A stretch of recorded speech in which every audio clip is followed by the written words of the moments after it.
Jangan seperti saya ngajak sampean baik, ngajak sholat tahajud, ngajak begini, ngajak mengisi kehidupan ini.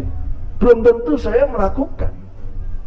Mungkin prinsip saya, daripada saya dosanya double, sudah tidak merintah, juga tidak melakukan. Ini kan double. Lebih baik saya merintah walaupun belum, ya, bukan berarti tidak, tapi belum melakukan. Dosanya satu. Satunya apa?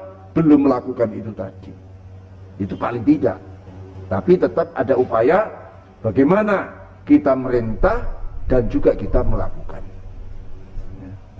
Jangan sampai masuk pada istilah sual beda gak iso ndondomi, iso hujah gak iso ngelakoni. Nah, ini kan banyak orang begitu. Sual bedah gak iso ndondomi, iso hujah gak iso ngelakoni. Ini nanti perlu diviralkan ini. Jadi ketemu soal bedah. Kalau ada orang yang sukanya bicara saja, omdo, apa omdo itu? Omong doang.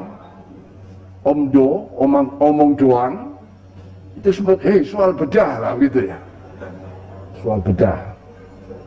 Nah, jadi seperti itu. Lalu dawuhnya Imam Ibnu Sakandari radhiyallahu anhu yang lain yang disampaikan pada para santri-santri beliau menyatakan, ini tingkat tinggi loh ini ya. Beliau mengklasifikasi, membagi manusia itu ada 3 kelompok. An-nasu fi wurudil minan ala thalathati aqsam, yang baru saya bacanya. Manusia di hadapan nikmat anugerah Allah terbagi menjadi 3 kelompok. Yang pertama, farakhun bil minan la min haitsu muhdiha wa munsiha walakin biwujudi mut'atihi fiha fahata minal ghafilin. Satu kelompok, mudah-mudahan yang hati tidak masuk, umpama ada 1, 2, 3, 4, 5, 6, 9, 10, 15, saya tak tahu, tapi insya Allah tidak ada lah, tidak ada ya.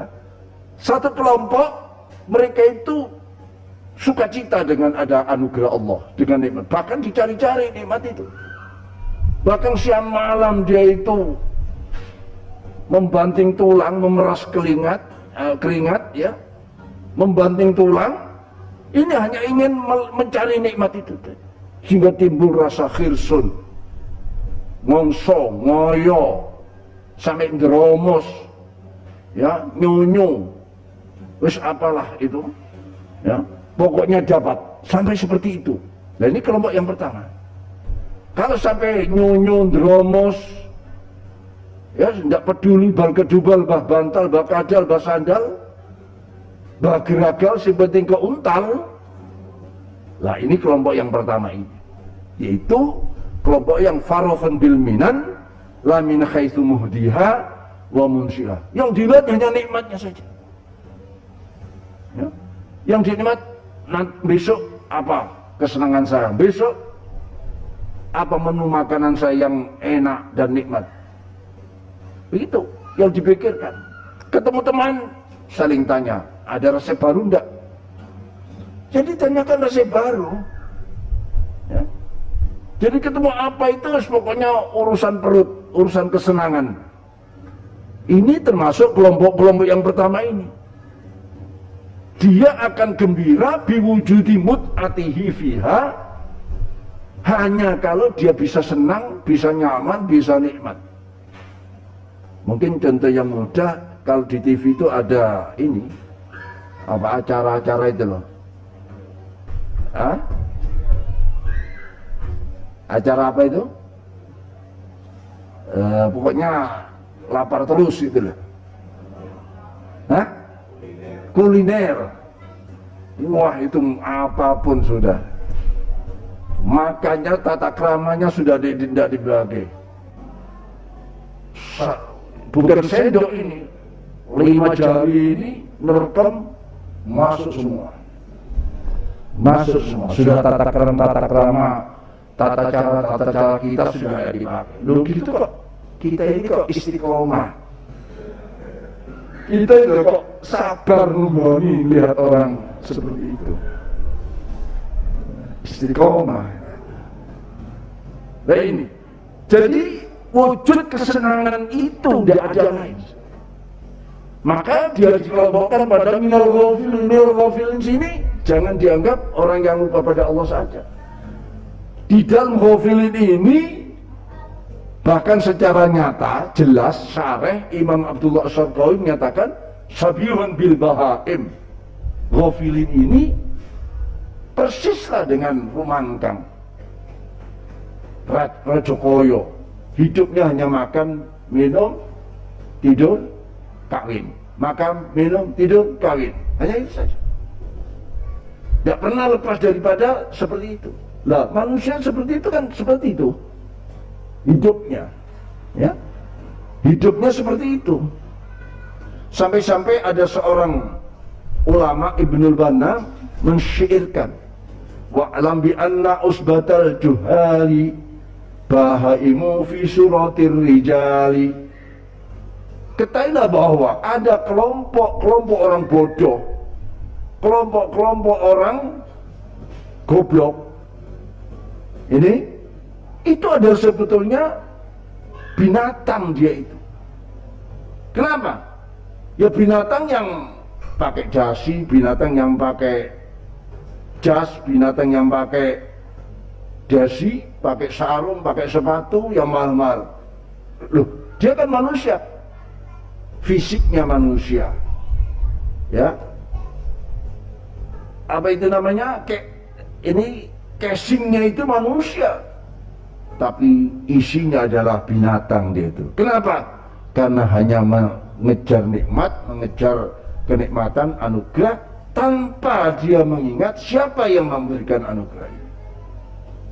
Kalau kita tidak usah jauh-jauh tengok kanan atau kiri, di sekitar diri kita ini triliunan anugerah Allah yang sampai sekarang tidak ada satupun manusia yang bisa ngembari kebutuhan oksigen yang kita butuhkan. Sekarang sudah banyak orang punya oksigen gara-gara ada pandemi ini, ya. Semua kebutuhan orang kalau sudah kekurangan oksigen, semua ini lumpuh, pikiran lumpuh, ya. Kenormalan hidup sudah tidak ada. Kita hanya bisa bantu oksigen untuk mengembalikan itu tadi. Lah, selama di luar pandemi itu kita tidak pernah mengenal namanya oksigen, namanya kebutuhan-kebutuhan itu. Siapa? Karena di sekitar kita sudah disediakan oksigen oleh Allah Subhanahu wa Ta'ala. Kita tidak merasa kalau kita sudah butuh, ya, berapa biayanya? 10 tahun lah umpamanya kita membutuhkan oksigen buatan itu. Ini sudah kelihatan berapa biaya yang kita keluarkan. Selama ini kita belum ada masa pandemi COVID-19 ini, kita tidak mengenal oksigen. Kenapa? Kan oksigen ini sudah di mana-mana. Berapa itu biayanya kalau kita? Itu saja kita sudah, Masya Allah, mestinya syukur kita pada Allah, ya. Dan yang lain dan yang lain. Nah, makanya kalau seseorang menikmati nikmat Allah, menikmati anugerah Allah, ya, melakukan apa yang itu sudah diselenggarakan, disediakan oleh Allah untuk kita, tanpa kita mengenal siapa zat yang menyelenggarakan itu, ya binatang kita ini, binatang yang berdasi, binatang yang pakai jas, pakai dasi, pakai sepatu, ya, tas ecolak, sepatu produk Itali misalnya, yang harganya 10 juta, ya. Apanya tasnya ibu-ibu itu kan ada, satu tas itu harganya 50 juta, 100 juta, 200 juta, hanya tas itu. Isinya hanya levant dan apa? Alis. Tidak perlu ada isi uangnya, tidak perlu, karena tas itu saja sudah harganya seperti itu. Nah ini, kita ini sudah lama sebetulnya dikerjai oleh nafsu seperti itu. Nah, jadi itu kelompok-kelompok yang pertama. Ya mudah-mudahan ada yang merasa kroso, wah aku disindir ya. Mudah-mudahan kalau ada yang merasa disindir, alhamdulillah, karena berarti masih waras kan gitu, masih waras. Ini kelompok yang pertama. Tidak perlu saya panjangkan, nanti kalau sindiran ini terlalu panjang, wah bisa bahaya nih. Bisa ada piring terbang, bisa perang Brontoyuda di rumah nanti. Makanya Al-Quran nyatakan hatta idza farihu bima utu akhadnahum baghtatan. Jadi ini termasuk pengelulu dari Allah. Mereka yang lupa merasakan nikmat sekian, merasakan sudahlah anugerah yang bertumpuk-tumpuk itu, sampai dia ngitung berapa kekayaannya, aset sulit. Ada satu orang yang aset kekayaannya melebihi daripada 51 kekayaan bangsa Indonesia itu ada. Saya kemarin di Jakarta sempat diampirkan hanya karena dia berkali-kali mengajak saya, dia akhirnya orang baik, tidak ada kepentingan apa-apa, saya turuti. Masuk saja ada penjualan. Ternyata rumahnya itu dibangun di atas 4 hektar.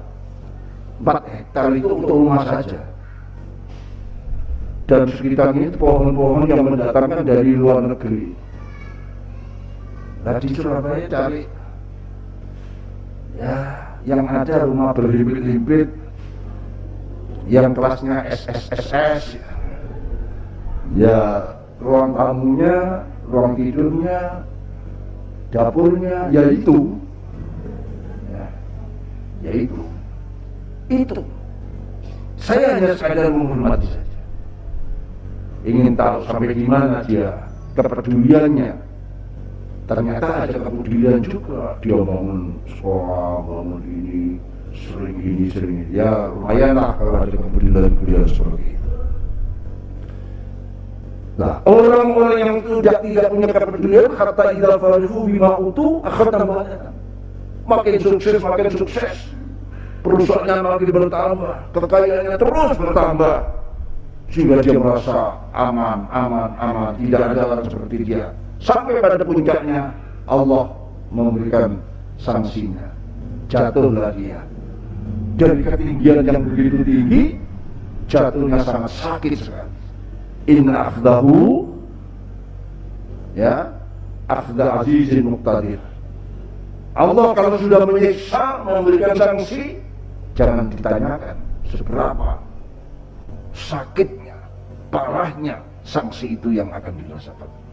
Dia jatuh, sudah tidak bisa bangun lagi. Nah, ini kelompok pertama seperti ini.